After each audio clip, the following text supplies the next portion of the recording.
I think I said this in reference to something else. I am self-initiated. No lineage controls me. Nobody ever came knocking on my door and said, you shouldn't talk about this stuff. Nobody has ever done that to me. So I have the weird feeling, and I don't believe it, but I have the feeling that it's like I discovered it because nobody tells me, nobody comes over and says, hey, you're on our territory, or don't talk about that. Didn't you know that we Mandayans have been doing this for 10,000 years? So, and I've been talking about it since '82 in public, and it's still a secret. It's still a secret. It's the secret that can't be told. Psilocin and DMT are not the same thing, and they don't actually degrade into the same thing. So they are sort of like parallel pathways uh, in in the brain. Um, DMT is by far the most dramatic of all of these hallucinogens, and in some ways, if we only had DMT, we could do just fine, thank you. I mean, it's clumsy in some situations, but it definitely takes you from A to Z with all the stops in between. It's also interesting in that it is so, how can I put it, socially transportable in that it only lasts 10 minutes. Well, so our critics can surely invest 10 minutes. I mean, it's not addictive. So what argument can there be against it? If you're going to take up the cudgels of drug oppression and lead a lifelong crusade against the evils of hallucinogenesis, surely you will not sully yourself too dramatically if you just invest 10 miserable minutes to try and understand the phenomenon from the inside. And of course, if we get that 10 minutes, we have, because I don't believe that this side of the yawning grave, there is a more dramatic experience that you can go through. I mean, maybe surviving the crash of a 747 or something, but these are high risk activities. Smoking DMT is not a high risk activity. You could do the whole thing in 15 minutes, start to finish. And yet, what happens is it is more dramatic than a flying saucer invasion. It takes you into a direct three-dimensional confrontation with an alien intelligence of some sort. And it raises questions about the after-death state, whether or not consciousness can exist without a body, the nature of the alien, the nature of our place in the cosmos. Uh, it's very, very dramatic, and I think it is. We said yesterday the inner eye opens on the landscape of time. Well, when the inner eye is illuminated by the light of DMT, then essentially what you get is a fast forward of the rest of universal history squeezed down into about a minute and a half. Because even though the DMT trip, takes 7 minutes and takes 5 minutes to get over, the really important part is it has a duration on the order of 100 seconds or something. And the longest 100 seconds you will ever know, because that's how you get people to do it. How I was gotten to do it. I only asked one question when they brought me DMT. I said, how long does it last? And he said, 3 to 5 minutes. Bring it on, Sam. And, never having recovered then from that decision. So you said they're both feelings? No, I don't know what they are. I mean, the thing that you see in DMT, I mean, I'm what I've called the self-transforming elf machines, right? Are um, well, well, when you smoke DMT and you get a good hit, I mean, the leather-lunged hash aficionados among us really have a leg up in this department because they can simply take it and hold it because it is very harsh and peculiar and somewhat synthetic tasting. It's a little like smoking a mothball. Sounds like fun, right?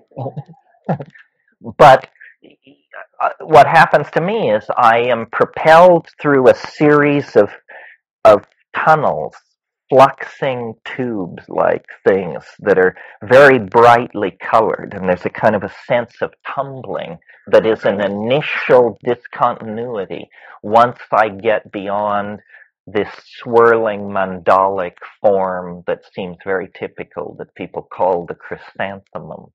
You sort of have to break through that. It's definitely a threshold drug. You have to get over a certain threshold. But if you do, hang on, Hannah. And it comes on in about 15 to 30 seconds.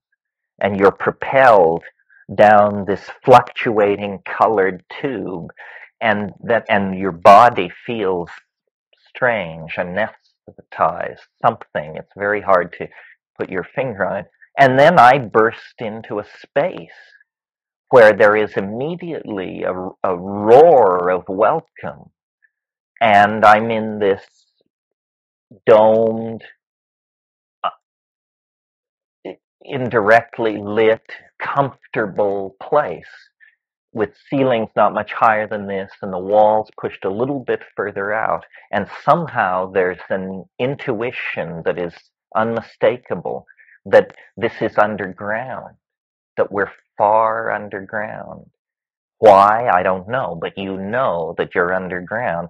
And then the main thing that's happening though is the entities, the elf machines, these jeweled self-dribbling basketballs made out of light. These they look like foraminifera cast in opal or something that are completely moving and transforming, and they come right up to you, and then they jump into your chest and jump out again, and there is this crazy emotion running around. It's like, I don't know, did you ever see the film Hell's a Poppin'? It was a 30s deal. Or Marx Brothers cartoon, Marx Brothers routine, or a Max Sennett comedy. It's sort of like a Bugs Bunny cartoon run backwards at high supersonic speed. There's all this jumping around and playing. They're playing. They're like kittens, or yes, sort of like kittens, and they're saying, "We love you. We love you, buddy boy, and we're so glad to see you." And it's horrifying. It's horrifying because, less than a minute before, you were with your scruffy friends in some room somewhere with the call due from your lawyer in 45 minutes and all this stuff, and then you did this drug, and it came on so fast that it's not like doing a drug. It's more like, did the apartment house blow up? Has there been an earthquake? Are we dead? What has happened? And these things are saying, forget that, don't worry. Number one message, don't worry. Number two message, somewhat surprising, do not give way to amazement. That's what they say. They say, do not abandon yourself to wonder. Just pay attention. Because I'm like this, and you breathe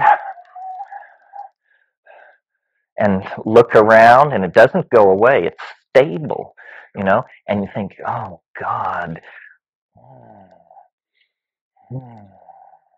You take your pulse is all right, and you're just like, Jesus criminy, I've done it this time. And meanwhile, these things are doing what they do. And what they do is they make objects out of language. They possess a language that you can see, and they make things with it. They're singing, they're punning. They're punning is what they're doing. They're able to make things which are both words and objects simultaneously. And they're producing these unbelievable puns, and they're showing them to you. And one of them will come scampering up, although they have no legs and they're not, but scamper is the vibe. They come scampering up and they say, look at this. Look at this, and here's another one. No, no, me. They're elbowing each other out of the way. Look at this, look at this. And you, as you direct your attention into these things that they're offering you, then you realize why they said, do not abandon yourself to wonder. Do not give way to astonishment. Because what they're showing you is impossible. It's impossible. And as you look, you say, matter can't do that. Light can't do that. Because these things are morphing, transforming. These cross between Fabergé eggs and radiolaria and opalescent foraminifera and these complex mathematical geometric things, saying, look at this, look at this. And then when they release these things, the things themselves are generating language, squealing and chirping and punning and humming and generating other objects. And this stuff is just accumulating. And they are very intent, and they say, do what we are doing. Do what we are doing. Pay attention and do it. And at first, and by at first, I mean the first 5 years of smoking DMT, every once in a while, because it's not something you do very often, I couldn't, it was all going so fast. I was just like in shock. I was, in fact, too amazed to participate. And then high dose mushroom trips and practicing the glossolalia and this and that, I got to the place where when I go in there and all this is happening, I feel in the bottom of my stomach, in the solar plexus, like a lump or a light or a something, and it begins to move up. And when it reaches my mouth just snaps open, and I can do what they want me to do. And I can then join in the play and can make these objects. This is the glossolalia part of it. Glossolalia is not what it appears to the observer. It's some kind of activity where masturbate the visual cortex or something like that. And as long as you do it, and as long as the drug stays at high concentration in the synapse, you're just ecstatic. And they're ecstatic. They're jumping up and down. Yes, yes, he's got it, by gad, that's it. Pouring in all this encouragement and love and affection. And you're now, a minute, 2.5 minutes deep into this thing. And at that point, it just sort of like a shudder goes through it, and it kind of pulls apart and falls down and moves back and melts and drifts away and evaporates, and any number of other words used to describe dissipation. And then you open your eyes, and your friends are there. Granted, they appear to be beryllium mantises of some sort, but nevertheless easily recognized as friends and neighbors. And though you are more loaded at that moment than you have ever been in your life, you feel perfectly confident to proclaim, I'm down. Because you are down.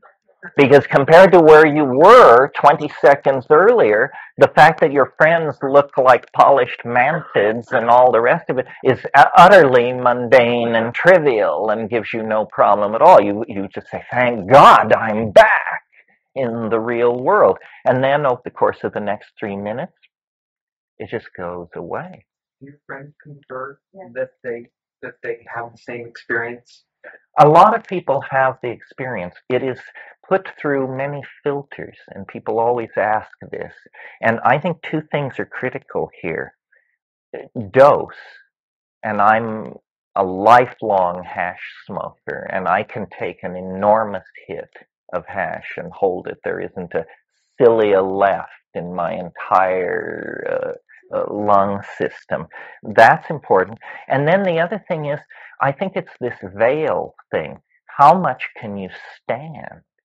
Because people come back and they say things which are like along the spectrum to what I'm describing, but not quite there. Like people often say there were elves, there were little people, not self-dribbling jeweled basketballs, but simply little people. I've even had people say they had leather jerkins and little turned up curls on their footwear and stuff like that. Um, Other people say it's to me the archetype of DMT is the archetype of the circus. And when you take it, you'll know what I mean. Because the circus is a very complex emotional construct. A circus is a great place to take children. They love circuses because of the clowns and the animals and the colored costumes and the moving light. But the circus is many things. I mean, above all that, and in the center ring, up near the top of the tent, is the lady in the tiny spangled costume who is hanging by her teeth and working without nets, Death and Eros. And I think, it may reflect on my psychology, but I am positive that my first exposure to Death and Eros was such a woman because I can remember being so small that I was wrapped up in something and handed from hand to hand. And yet, when I saw the lady in the spangled costume risking her life, I simultaneously understood that she was risking her life and that she was some kind of great babe. And, I was under 3 at the time. So, Eros and death in the midst of hilarity and humor, which is a weird juxtaposition. And then the side shows, the boy in the bottle, the Siamese twins, the goat-headed lady, the bearded woman, all of this weird, kinky, strange, deviant stuff is just off the main exhibit. And what the circus represents is rupture of plane. It represents the alien. A circus coming to a small Midwestern town is an alien invasion. Children are told they can't play out late at night. The carny people are in town. Farmers come from miles around. It's a celebration, but it also is an experience of a social edge. The carny people, they drink, they may swap wives, who knows? They're not like us over here at the Lutheran Church. And eventually, after a few days, they make their money, they spin their bottles, they play their game, and then they pack up and they leave. And every child worth his or her salt wants to run away with the circus. Of course, because the circus will take you to another world, a world completely different from the humdrum Kansas that you're living in somewhere. If any of you are film fans, Federico Fellini had a wonderful affection for the circus and clearly saw it in this way. Not only the circus of Amarcord but the circus of Roma, Satyricon, Casanova. I mean, over and over again, Fellini, he was doing this. He was an impresario. He was a master of magic and effect. It's this idea that there's a world right next door, literally one toke away, that when you lift the veil, then the screaming elf hordes come bounding in. And when I did it, I was a fan of Sartre and Camus and Jean Genet and situationalism, all this weird kind of European 20th century spun down, tired out stuff. I was not a believer in elves, let me put it that way. And it just instantly settled a whole bunch of questions that I had been looking for answers for in the psychedelics. But in the other psychedelics, it was like always running through my fingers. It is the imagination, it's mind, it's me, it's like dream. With DMT, the conviction is unescapable that, my God, this is real. It's more real than this world. This world is like a shimmering hallucination compared to the DMT world. And as to what it means, I'm not sure. I mean, I took pure DMT with me to the Amazon on one of the trips and got out with the ayahuascaros and turned a couple of these guys on to this. And they were, number one, appalled, and number two, said, it's ancestors. It's ancestor spirits. I mean, didn't we tell you that we do it all with the ancestors? Well, that is, strangely enough, the conservative analysis.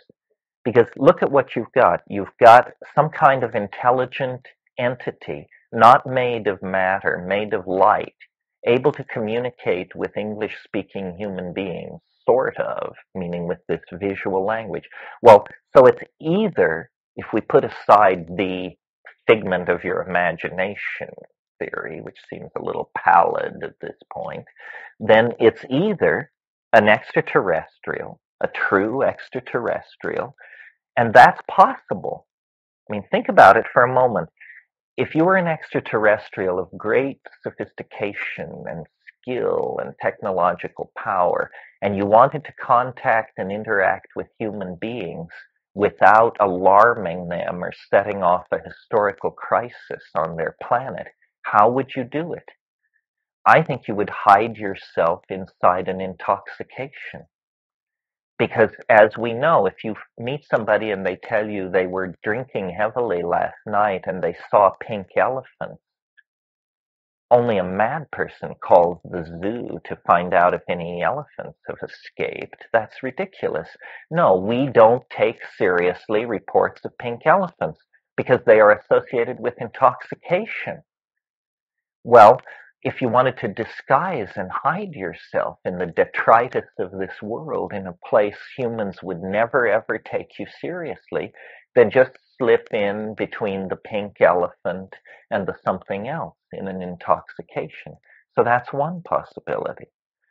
True extraterrestrials with some kind of mentalist technology that where what we think of as a drug is for them a communications network of some sort.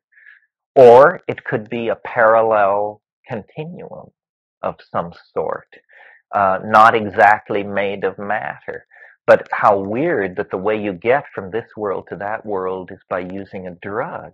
But maybe that's not so weird. Maybe the idea that you would climb in an H.G. Wells style machine and push a button is just absurdly 19th century and naive.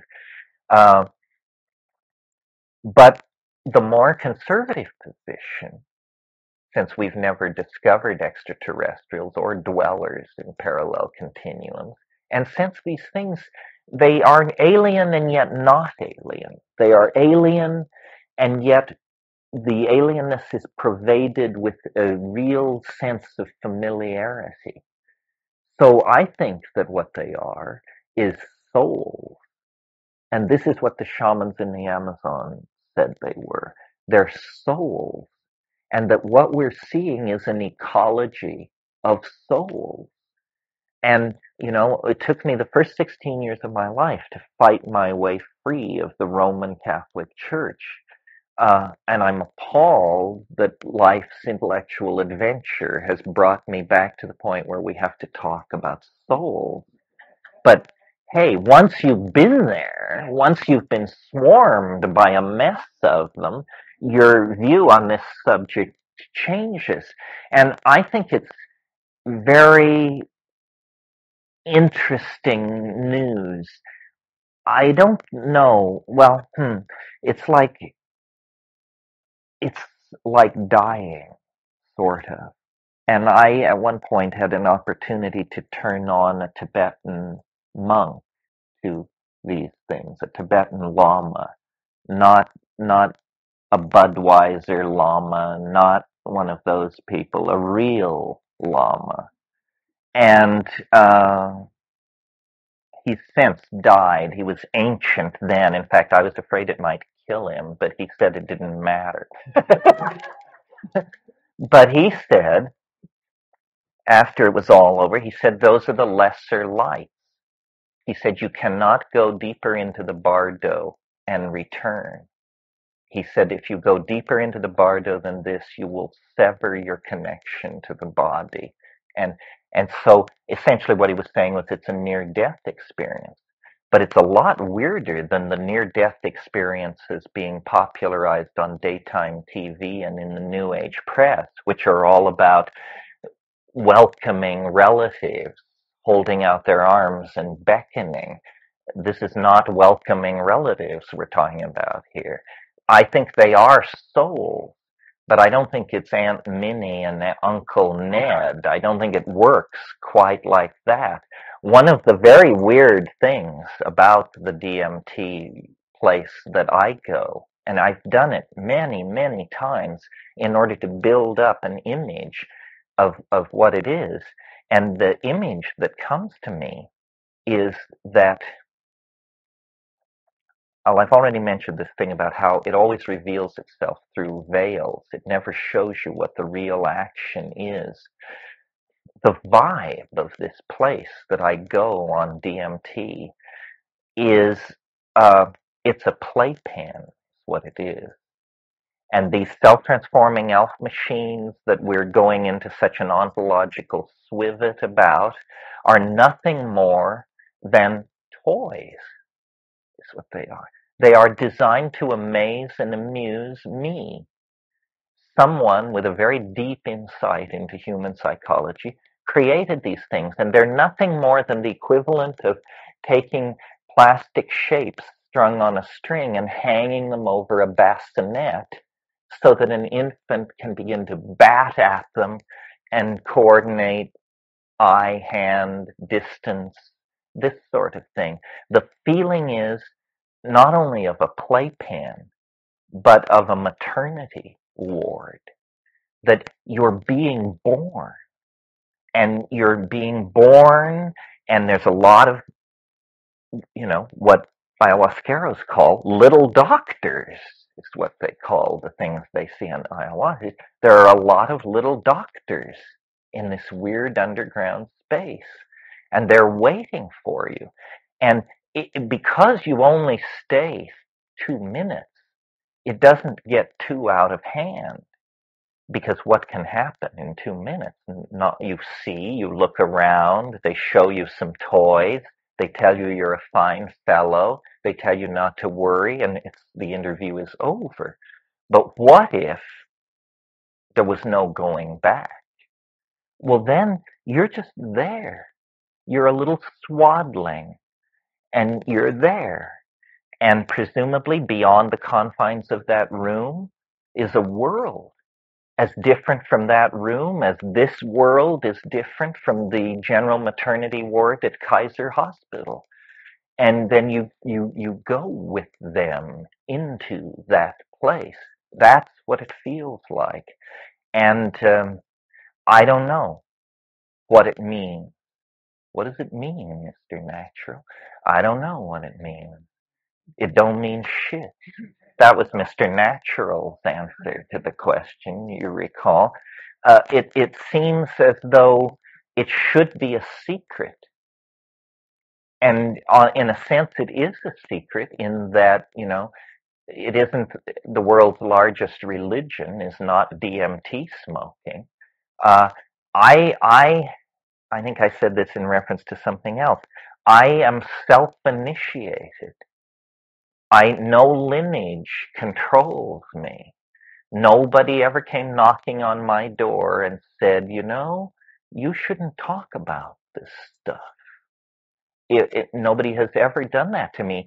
So I have the weird feeling, and I don't believe it, but I have the feeling that it's like I discovered it because nobody tells me, nobody comes over and says, hey, you're on our territory, or don't talk about that. Didn't you know that we Mandayans have been doing this for 10,000 years? So, and I've been talking about it for since '82 in public, and it's still a secret.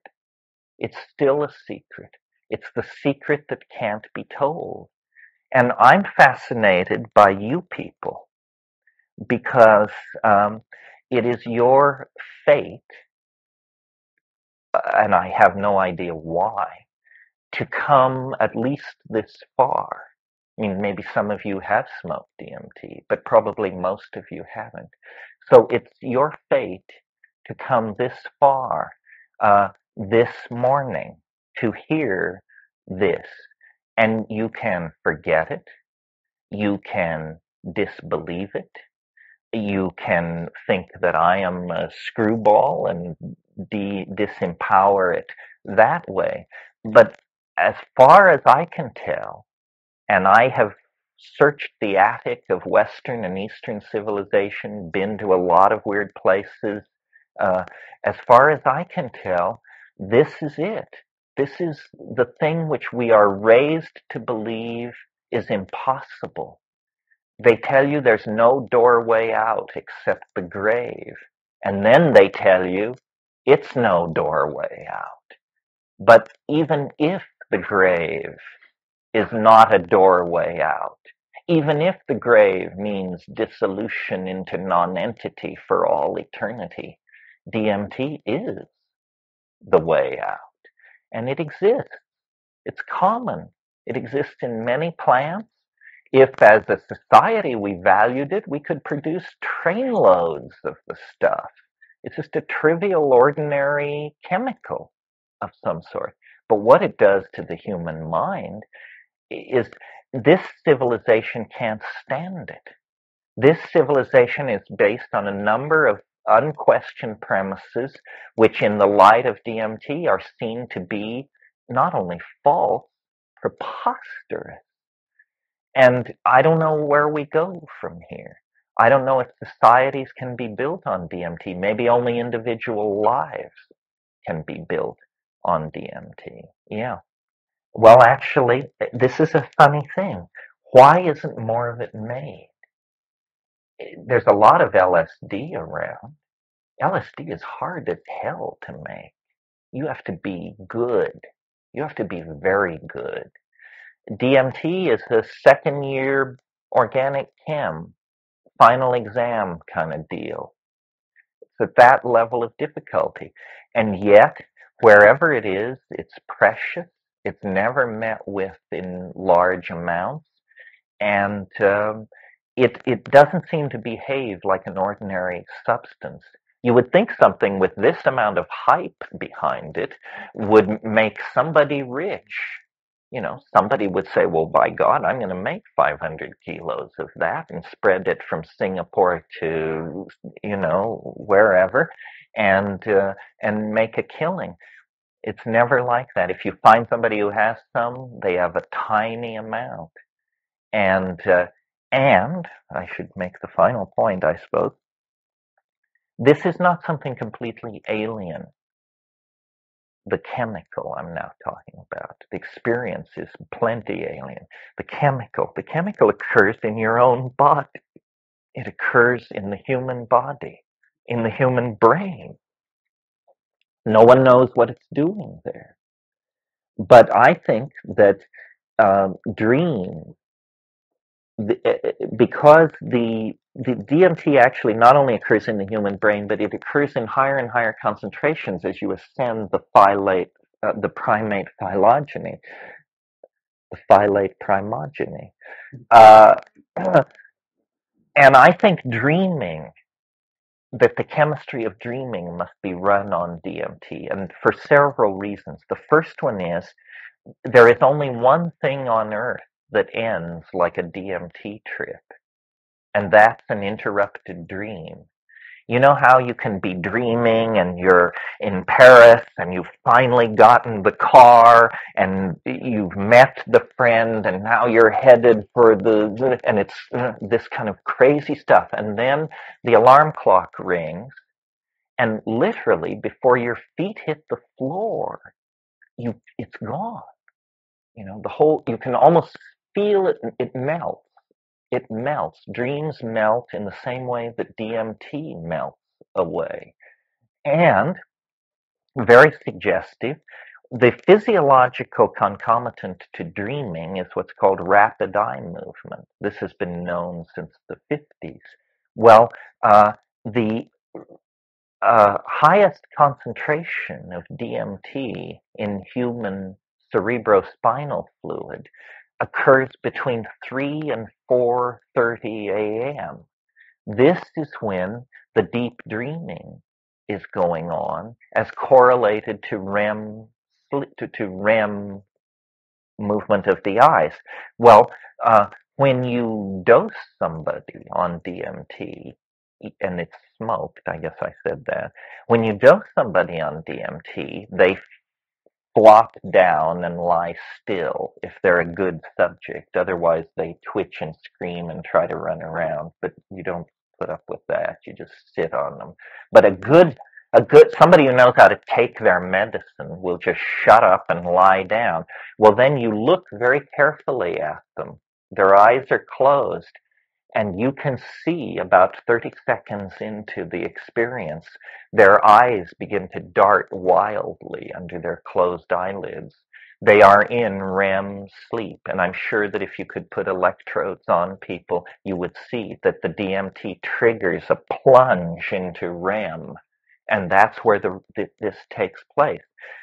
Second piece of data which relates to this and is very, very interesting to me, and I wish I had more resources, more money, more um, connections, believe it or not, uh, is this that once you have smoked DMT and had the experience that I'm talking about, later, years later, you can have a dream where you're with people somewhere and something's going on and then lo and behold somebody produces a small glass pipe in this dream, hands it to you, flashes the butane lighter, and it happens in the dream, and not a memory of it, not a pale reflection, but a 100% full-on 70 milligram DMT trip in the dream.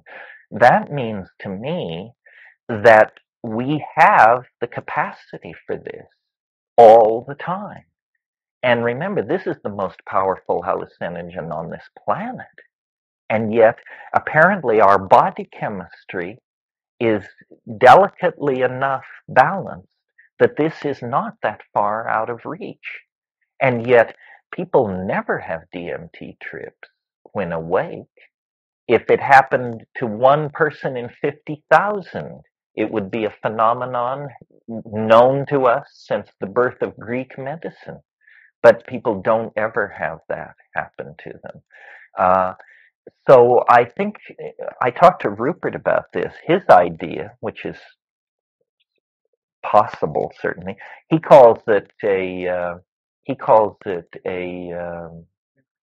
necrotogen. Yes, necrotogen, meaning that it's something which is released in the brain at death and never before under ordinary circumstances. And that for some reason, this is the chemical which lets you die And it is true that at a certain point, the organism, as I understand it, sort of releases, it gives up, and then death proceeds very quickly from that point. So perhaps this is what it is, but what is it for? That's the question. I mean, why can't we just die like dogs? Nobody wants to die. Why should there be this salutary release? You know, there is orgasm or at least ejaculation in some forms of death. That seems to imply that the body is in life in a state of tension and holding, and when death is really very close, if not inevitable, then the body goes through some kind of series of changes. And perhaps one of them is the release of DMT. I don't say this proves an after death world because I know what proof means. And, dying says nothing about death, and tripping says nothing about death, or it can only give an indication. But it has caused me to think very, very seriously about shamanism, about their insistence that they work through ancestor magic, and about the question of death. Just what is biology trying to do? And what is the nature of our form? Metabolism, we come into being with a morphogenetic program. And by eating, first our mother's milk and then pablum and then the stuff of the world, we stabilize the form. The flesh is replaced every few months or years, but the form stays. Over a long period of time, the form sort of withers and hunches and wrinkles, but it's recognizable. 70 years after birth, the person is still recognizably the little girl or boy that they were at 5 years old in most cases. So then at death, the form fails and metabolism fails, and you no longer are maintained far from equilibrium in what's called the living state. Instead, everything stops and the body becomes an object like a piece of furniture. It can be stacked like cordwood or dealt with in whatever way anybody wants to. Uh, but perhaps nature does not create this form in vain. And perhaps in the world of higher dimensions and possibilities, this thing is preserved.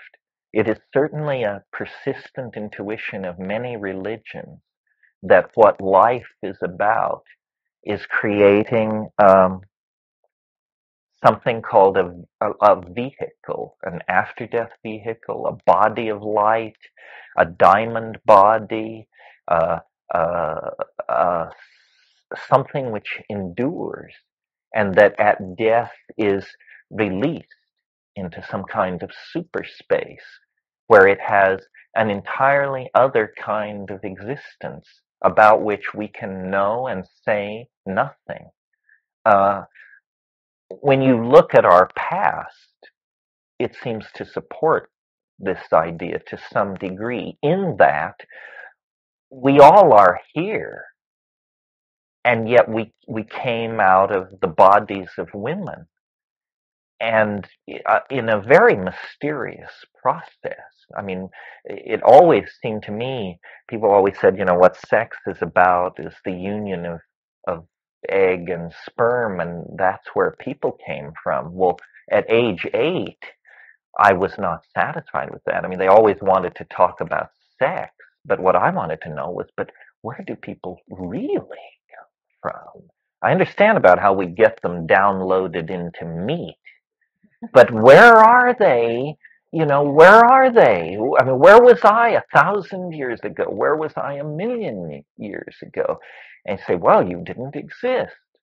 Well, then you came into existence 50% over here in your father's sperm and 50% over here in your mother's egg. Well, then did I exist? My mother had the egg, which became me from the time she was born. And if my father was younger than my mother, so half of me apparently existed before the other half existed. Think, this sounds like messed up thinking of some sort. Isn't it rather that a pattern is making a series of transits from one dimension to another? And, dying is not like birth in the sense that in the womb you're alone. Uh, Here we have our wonderful planet full of interesting people, and we die away from our group. When you start down the birth canal, it's not because you're lonely, because the concept lonely could hardly arise in the womb, I think, because there is no other except the other of the complete surround, which you may or may not image as human. You may think of it as the world, not an extension of myself.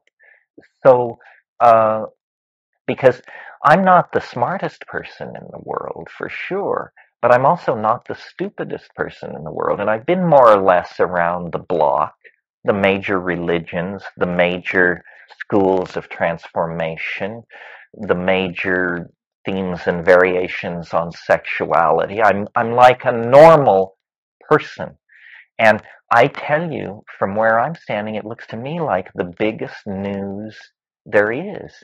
I do not understand why there aren't 4-inch headlines.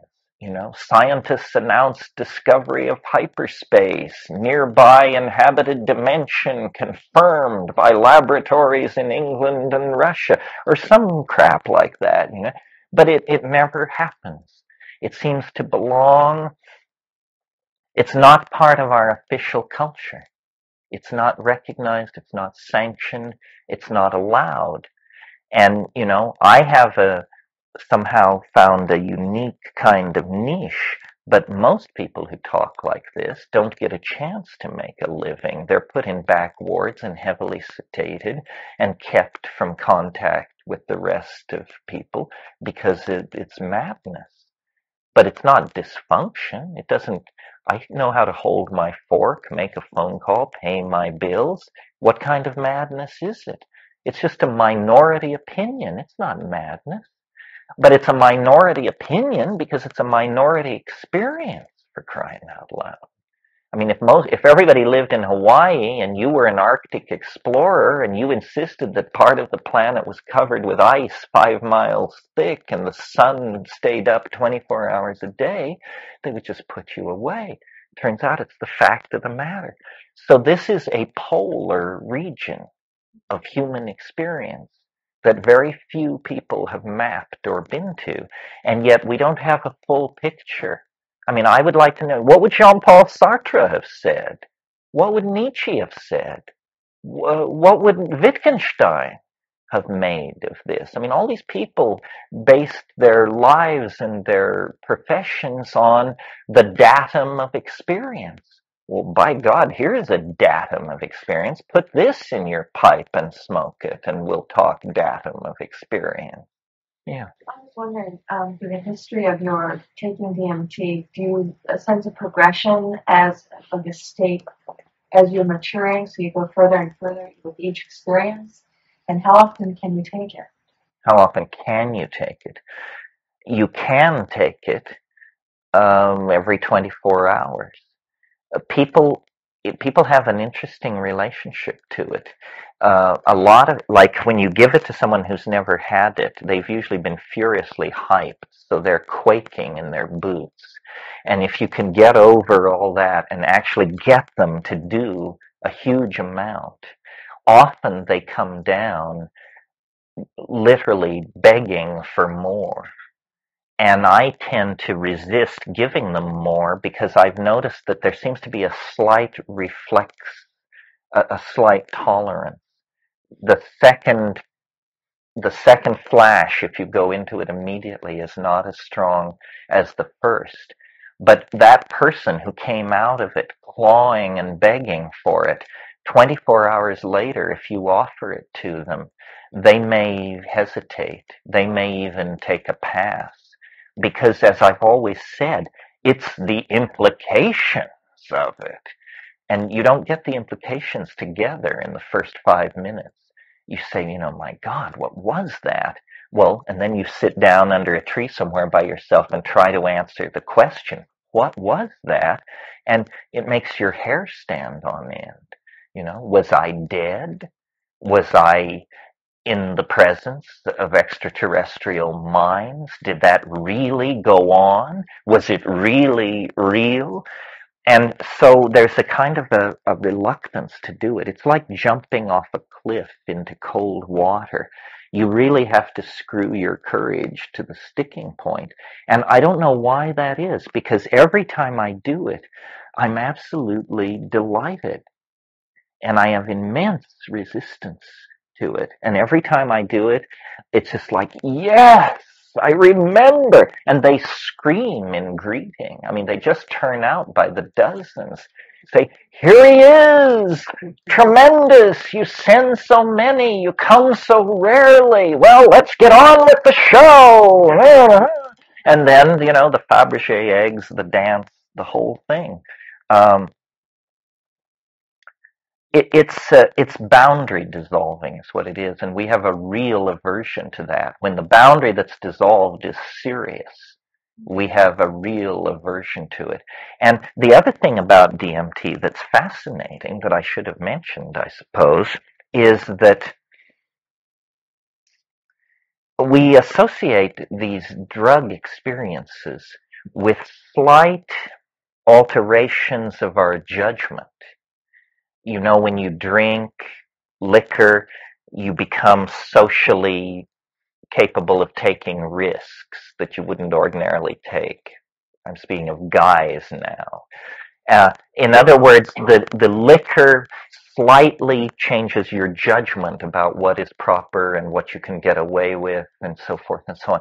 The strange thing about DMT is it doesn't affect your mind. It does not affect your mind. So you come into that place neither happier nor sadder than where you left. You are not stimulated. You are not depressed. You are not anything different.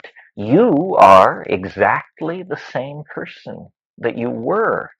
And yet the world has disappeared. It's been completely replaced. 100% swap out. And here you are in this elf nest.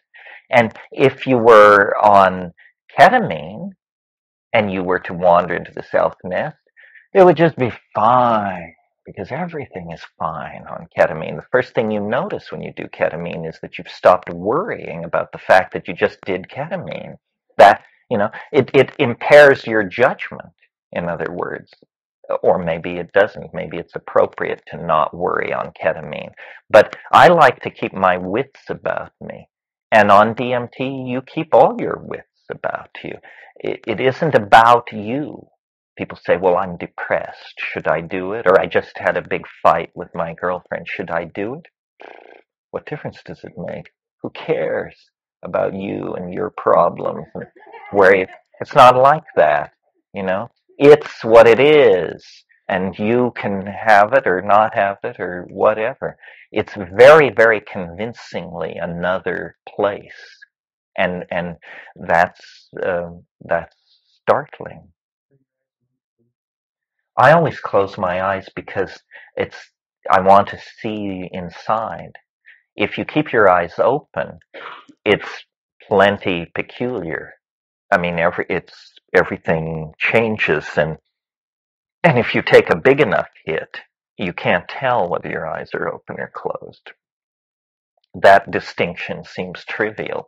You're just there, eyes open or eyes closed. But I like to do it on a sunny hillside, outside. It's the only one of these things that I like to do in light.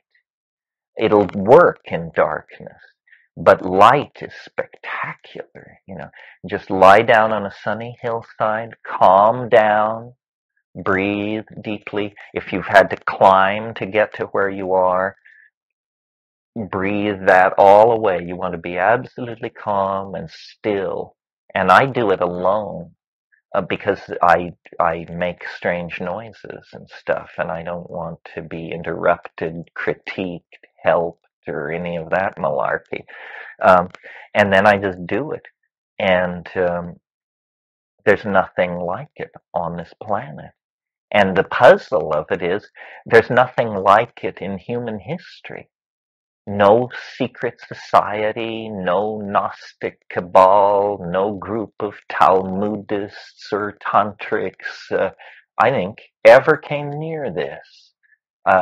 There may be other mysteries in this world that I know nothing of, that are in fact the private and closely guarded property of these lineages and all that. Who knows?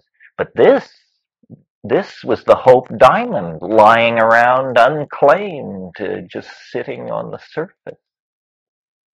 You said that there was rapid eye movement, Mhm.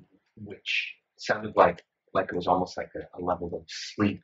But it sounds like you're describing what would be more lucid dreaming. Like You're lucid awakening. dreaming. Yes. So you did come away conscious of what the experience was.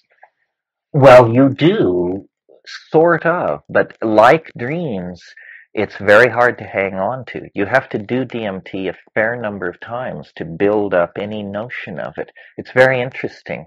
At minute, I mean, somebody smokes it, right? At minute 3, they can't speak. At minute 7, they can't stop speaking about how absolutely amazed, appalled, and exalted they are. And at minute 12, they can't remember what they were talking about at minute 7. And you finally, a half an hour after doing it, really the only impression most people have after the first time is they say it was the weirdest thing which ever happened to me, and I cannot remember anything about it. It's like I think, physiologically speaking, there's no transcription of short-term RNA into memory. It's memory can't hold it. And I think that's because memory works through associative triangulation. You know, this car looks like that car, this city, Lisbon reminds me of San Francisco or Rio. But if you have an experience that's utterly outside category, you have no triangulation of it. You can't say. And I am very aware, when I tell the story of the self-transforming elf machines and the glossolalia and all that, that it's a kind of a lie. It's the only it's not true, but it points toward a truth that can't be told. 70 milligrams, and then what happens is you have to take several hits. Well, it depends on your sensitivity. This is another thing that needs to be studied by science. Some people seem practically on the brink of it. I mean, in other words, you put 70 milligrams in the pipe. You tell them that it's probably going to take 3 enormous tokes. Well, they get halfway through one shallow toke, fall down, speak in tongues, twitch, moan, flail. It seems inappropriate to suggest that they do 3 more tokes. So, and then, and, but for me, well, I can do it on one toke if it's a real tremendous, enormous hash toke. What I usually do is I take one small toke and it kind of anesthetizes my throat. And then on the second one, you go for broke. But it does require a certain amount of courage because when you take the first toke, you immediately feel it. You don't feel the trip, but you feel that something astonishing is happening inside your body. It's a weird kind of, it's as though all the air has been pumped out of the room.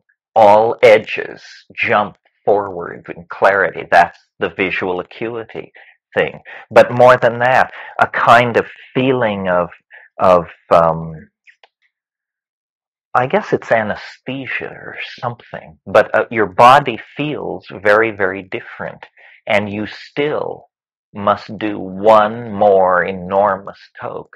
So what we tell people is, even though you feel very weird, don't stop. That's not sufficient. You have to get it on the money. And we're even developing a new technique for doing it that I'm very excited about, which is we have what looks like a pipe coming into a glass vessel, uh, or I mean, just a channel, a cylinder coming into a glass vessel, and out of the glass vessel comes another tube with a fork in it. And what you do is you vaporize the DMT. It fills the reaction chamber with white smoke. You put the forked ends into your nostril, and you have a friend blow the white smoke and just force it into your sinus cavity. Um, this is an adaptation of the Yanomamo method, but they use woody. It's like sawdust. It's very, but this is profound. So those 3 hits you would find in the 70 milligrams. 70 Yeah. milligrams would produce 3 good. Yeah, what you do is you measure the 70 milligrams and you put it in the pipe, and then you try to smoke the pipe until either you get it all or the pipe falls from your hand. And what I do when I turn people on is I try to get them to do 1 or 2 tokes or 3, whatever it takes, till they flop back and they present. You can tell whether they're getting off or not. And then the minute they flop back, I look at the second hand of my watch and I count 30 seconds. And then I say in a very quiet voice, do you want another hit? And if they sit up unaided, I'll give it to them.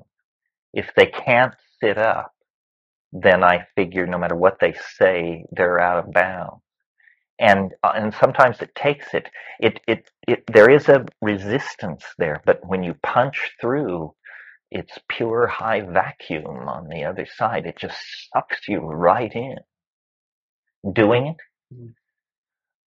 Well, actually, yeah. Well, I have tapes. I've never published tapes of me actually loaded, but because they're low quality, made on some little. I had a period where I would take very high doses of mushrooms, like 8 dried grams, and then smoke DMT on top of it, and that all went on in a tent in the Hawaiian rainforest. And I had a little recorder with me, but it's interesting. The glossolalia as to what it sounds like this. I de jing wa wa gim ki pidike ging. E fwa haksike piding hujmi wa hagamaektet.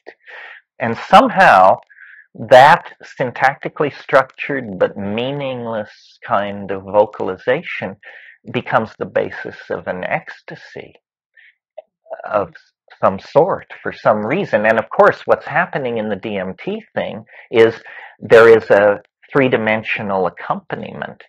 You hear sounds, but the person making sounds is seeing what they're making. They're not hearing. The sounds are incidental. They're like the sounds from a buzz saw when you make furniture. The important thing is the furniture you make. Uh, and you can, that's why virtual reality interests me so much, because my idea of a design program for virtual reality is go thou and simulate a DMT flash. That would have a commercial application. You could sell that. Industrial Light and Magic would be interested. And then we could give people DMT and then and then after they came down, put them into the virtual reality simulator and say, critique, please. Is this what you saw? How is this different from what you saw? What changes would you make in this virtual reality environment to make it more DMT-like?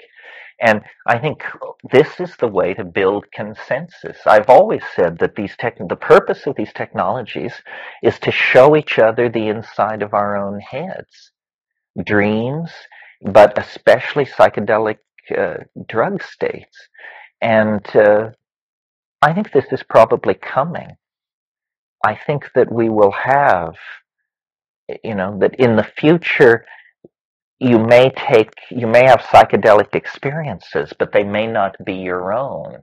We may develop the equivalent of media stars who do it so well that you will just buy their CD and do their trip. Remember in which book was it by Philip K. Dick? Or maybe it wasn't. I can't remember. But the science fiction story where this virginal 16-year-old girl with long blonde hair and perfect surfer body and so forth and so on, and she recorded and sold herself. That was the product because she was so vital and so young and so bouncy and together that everybody wanted to be this young woman. And so they sold sim vids, and she was on the top 10 for a few months, and then somebody else slipped in there. Transmutation of Timothy. In Transmigration of Timothy Archer could have been. Anything more, yes. How's your health? Yeah. How's my health? Good, I think, unless some horrible thing is lurking in the background. I don't have. I have low cholesterol. Um, it's my health profile is pretty uninteresting. I think. Let me see. What's the most interesting thing? The most chronic thing wrong with me is migraines, and I've sort of learned to manage them. I don't take drugs for migraine. I physically manipulate an acupressure point. Uh, do you mean, do I think drugs have done anything to me? Well, not necessarily do I think that they've done, or do you think they've done anything to you, but I mean, in my experience, sometimes I'm tired later or whatever, I feel there's a drain. And so I wonder, since you seem to do a lot, do you Yeah, do anything to maintain your health? Or? I go to the gym 3 days a week. I, I smoke enormous amounts of cannabis. I mean, I just always have. Um, no, I think I'm pretty healthy and fairly ordinary. Uh, it's a somewhat sensitive question because at one point Dennis claimed that the only thing that would ever happen to me was that my hair would get white, and I'm waiting for some other sign. Not sure. No, I don't think if the core of your question is, do these drugs pose a problem to health? I don't think so. Uh, the only possible problem to health that any of these drugs might pose is I do wonder about the act of smoking cannabis. But one can eat cannabis and meet all the objections to it and still be loaded to the gills. So that's a delivery problem, not a problem inherent to the drug. It isn't the cannabis I'm worried about, it's the tars. And there are no tars if you eat it. So, and then in most places in the world where it has had a long history, it is eaten. Opium as well. Opium was not smoked in the Orient until tobacco was introduced. It was always, you took a little pea-sized piece of opium and dissolved it in wine or a cup of tea. And that's the classic. And hashish was eaten in most cases up until the late 19th century. Again, the influence of tobacco brought on the tendency to smoke these things. I don't think on this question of health, I don't think people should be loaded all the time. other than cannabis or something like that. But I mean psychedelic voyages are trips away from home. They are trips away from home. And we go away from home if we're uh, able to afford it several times a year. That sounds about right.